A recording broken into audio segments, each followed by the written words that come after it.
Here are the top 10 most dangerous places in the world part 2.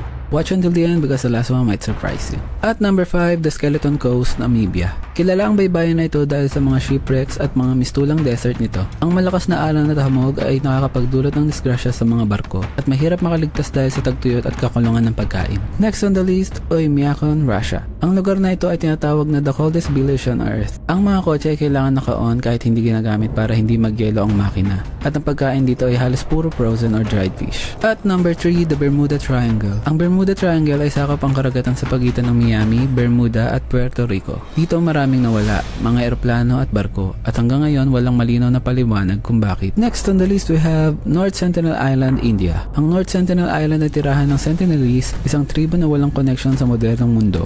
Kilala sila sa pag-atake ng mga outsider gamit ang pana at sibat, kaya napakahirap at delikado ang pagpunta dito. And before I reveal the number 1 spot, please hit the like button, subscribe, or follow for more content like this, and share your thoughts in the comments below.